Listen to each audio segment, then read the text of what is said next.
Hey, what's up, guys? Talon. We have Haven't lost uploaded a video objective in quite a Duff. while, so I thought I'd hop on and get a video out to you guys and play a little Battlefield 1. Um, really looking forward to Battlefield V. I know that it got kind of a lot of hate um, when they first released the trailer, and in my opinion, like, I was kind of like, what the hell is this? You know, like, is this in-game footage? We It have was just a taken objective terrible, Edward. terrible marketing decision. It was more like most people can tell is that in-game footage is just pre-rendered, so it's just such a terrible We have lost decision objective on Butter.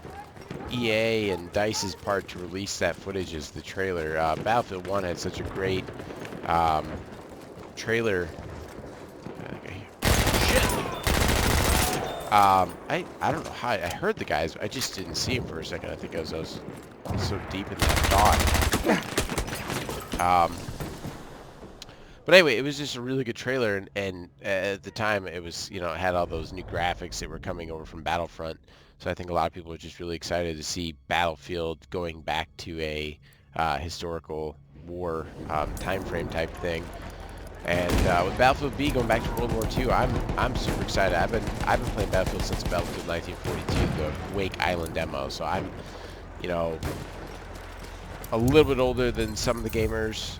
We have taken objective Butter. 31 years old now, and so I've been gaming since I was like 7 years Halfway old. there, we have the upper First hand. online game was Delta Force 2, so I've been gaming for quite a while. I have kind of come up through the ranks, so to speak, and seeing some games just kind of trend away from like the classical roots like Battlefield 1942 and playing Desert Combat Enemy mod, armored which train is en route. the guys that made the game were hired by DICE to make Battlefield 2. So I've really, you know, I've seen a lot and been around for a lot of different games, and Hardline was just a horrible game. Bad Company 2 was such a great game, but Battlefield 3, Battlefield 4 were all really good games. But in my opinion, like, I know it'll never happen, but I would love to see, you know, to go back to them to releasing a modding kit, the modding toolkits that they used to release, you know, a couple months after release. They'll never do it because of money, but yeah, I really would love to see PC gaming go back to that, and all of the mods that came out, the Medal of Honor Allied Assault, when it had mod kits and you had random community-made maps, community-made type of game modes. That's the kind of stuff that we need to see in PC gaming again. So make PC gaming great. And some of these guys that make the games you play today, they got their start in modding. They learned how to do this by becoming modders, you know? And so I really think that the PC gaming as an industry is just the gaming industry as a whole is going to suffer without, you know, having those modding tools available to get people interested in PC game development. I mean, they're still out there, don't get me wrong, there's a lot of engines that still support the community, but I think that when you have a finished game like Control all Battlefield objectives. and you have the ability to then mod it, yeah, it can create something special.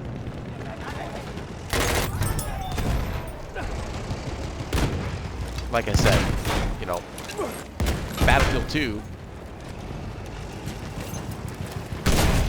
was really a spin-off of the Desert Combat mod. You know, they got the idea from that, and to argue otherwise is just silly. It's really spawned the whole modern combat Battlefield games that we have today. We have lost objective Freddy. These guys. There we go.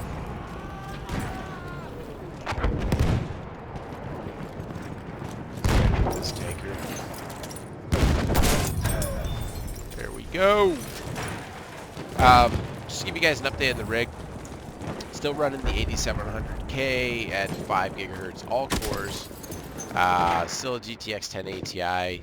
Who knows when NVIDIA is ever going to release their next series GPUs. A lot of rumors pointing towards maybe an announcement in July or August with the September release, most likely. We have lost objective Um, Duff. I can see that probably happening, but then there's these latest rumors that NVIDIA had 300,000 GPUs returned to them from one of their OEMs or vendors, and so they probably want to offload those 300,000 GPU dies. But it's been over 2 years since Pascal was announced or launched, and we're still rolling. Not that Pascal's holding anything back, so I can see why NVIDIA's kind of like, well, nothing's really, how did that not hit? Nothing's really pushing these games, so do we really need to get another GPU out? Wow, he's like backed up on it. We have taken objective ready. They need to make that a shoulder fire weapon, you know? Like, why can I not just hip fire it? Maybe make it not as accurate, but up close like that? Stupid. I should be able to shoulder fire that. There's no reason I can't. But yeah, another update. I used to have 3200 megahertz CL16 DDR4. I'm now running CL19 DDR4 4400 megahertz RAM, but of course it's not running at 4400 megahertz RAM for CL19. I've got it at CL16, and it is at 3900 megahertz, and that is simply because my motherboard only supports up to 4000. I can run it at 4000 CL17, but I kind of figured 3900 CL16 was a better choice, so I decided to run with that. We are losing objective Charlie. So that is what I'm running. That's the only change I've made, and it was pretty expensive RAM. We have I lost plan objective to eventually apples. pick up a Z390 and an 8-core. Those are on the horizon. We're expecting to see those probably very close to when we're going to see the new GPUs. And I'll probably get a beefier motherboard. Like I said, I have a Strix Z370E, and it is only rated 4000 megahertz on the RAM. So I am going to pick up, like I said, an 8-core and a Z390, and I'm going to get a top-tier Z390 board just to run 4400 megahertz, because you know the newer boards are going to support even higher frequencies. The only board that I know that supports 4400 megahertz is the Apex board, and it's like $300, and I would pick it up, but I think picking up a Z370 this late in the game is just a bad investment. Not that I do think the Z370s are going to support. See, oh my god, that was a terrible throw. I think they're going to support the 8 cores, but boy, he's going to get me. He's out. He's still chasing me. I just don't think that getting a Z370 this late in the game is really the best investment. I'm going to wait, pick up a. There's 2 guys out there, and they chased me in. Nice. This tank is still chasing me, man. He wants me. He can taste it. Taste that kill. Gotta get me. It's just a bad investment right now. There's nothing else I can say about that. Yeah. Whatever. I could have healed, but I didn't. So I just wanted to upload a video to you guys. I'm gonna get some more videos out. I do have a lower voltage, and I am also delidded. So this is a new delid.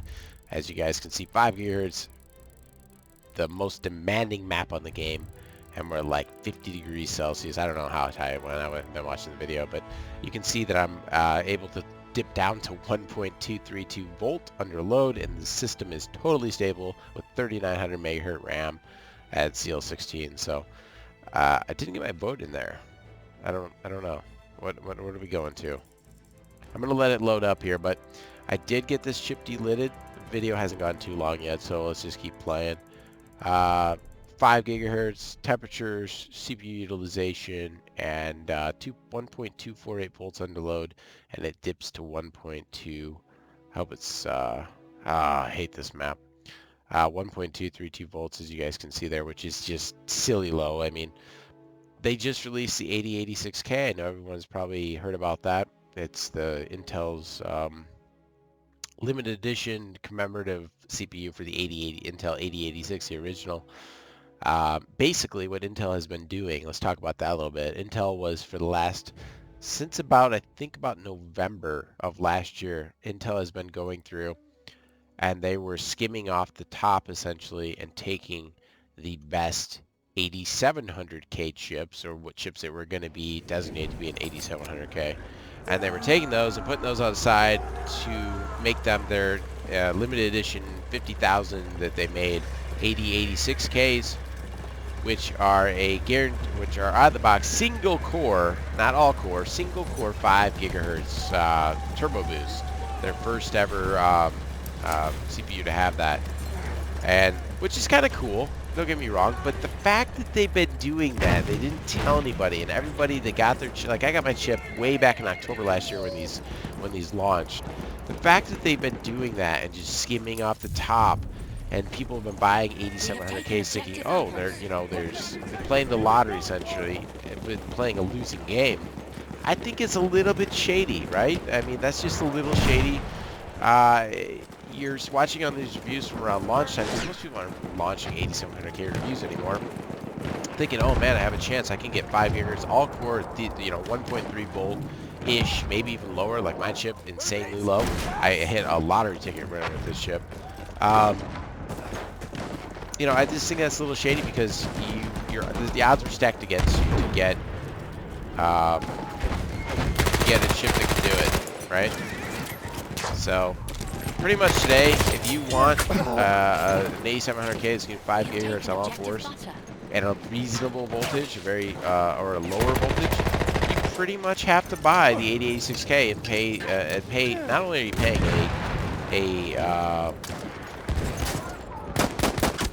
damn it, I reloaded at the wrong time.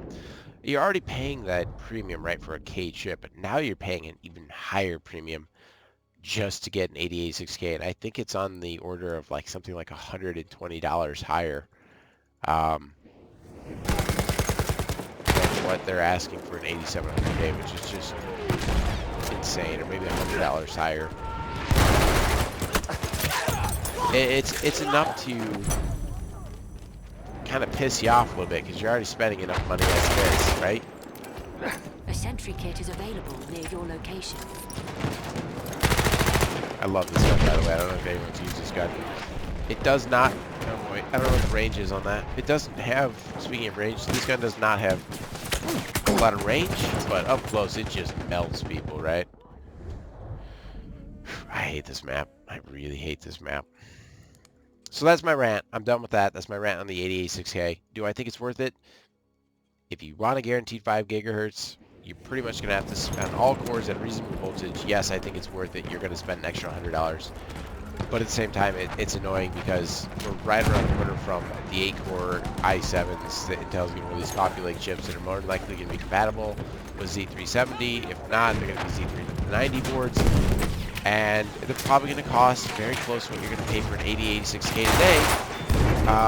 And you're getting ripped off, But if you gotta have it and you want that, it's gonna bug you that, oh yeah, I can only get to 4.8, 4.9 gigahertz at really good voltages. I don't know how that didn't kill him. 10 health. I still got the kill. Then yeah, if I know it would bug me. I'd probably spend the money today. It would just piss me off that I got mine at micro center prices way back at launch time last year in October for far less money, and I have a chip that I've overclocked this. It will boot all the way into Windows at 5.4 gigahertz, and it will do 5.3 at 1.4 volts or lower than that, and it can pass Cinebench. Knowing that, it would just drive me nuts that you got to pay this insane amount of money just to get, a CPU can do that for the same price as somebody else got, maybe last year around launch. So, again, it all comes down to your needs. Here's the thing, is that the difference between 4.8 and 5.2 in most games is negligible. You're never going to notice it. These chips, the efficiency of the chip, the real scalability of the chip after about 4.8, 4.9 gigahertz is really gone. Yeah, you'll get improvements on benchmarks. I'm not saying you won't see an improvement in a Cinebench, but its real peak point, in my opinion, is about 4.8.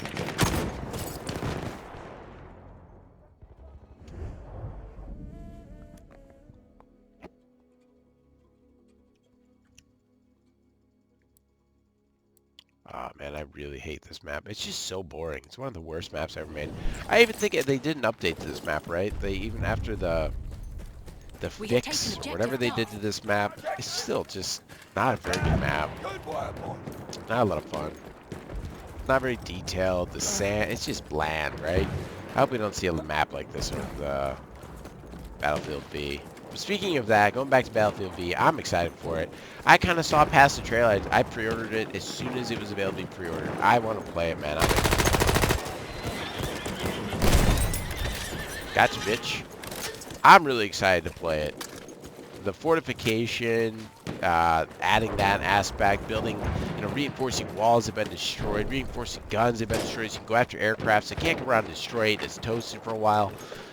That aspect, that's cool. That's something cool, something new to the game. I'm excited about World War II, even with the cartoony robotic woman. Who cares, man? It's a fucking video game. I'm excited. I think it's going to be a fun game. I think a lot of people are going to be really surprised with it. I don't think that guy hit me once. Might hit me there. Ah, fuck. I should have finished him with my gun. Oh well. I'm going to hop out here, guys. I hope you guys enjoy the gameplay, a little bit of commentary. Just wanted to guys kind of get a video out. I haven't uploaded any videos in a while. Play some Battlefield. Still love it. Show you guys the temperatures with the D-lid. We can see we're running about 50 degrees Celsius. Times we're slightly below 50. And voltage dropping all the way to 1.232 volt, which is just insane for a 5 gigahertz overclock on an 8700K. Even 8086Ks aren't touching that most of them. There's a few that can do it. That's because they're basically what my chip was, and now they're renamed. So I thought I'd get the video out to you guys, do a little talk about Battlefield and the 8086K and my thoughts on that. So hope you guys enjoyed it. We will catch you in the next video very soon. I'm going to try and get some videos out soon this week. Alright, talk to you guys later.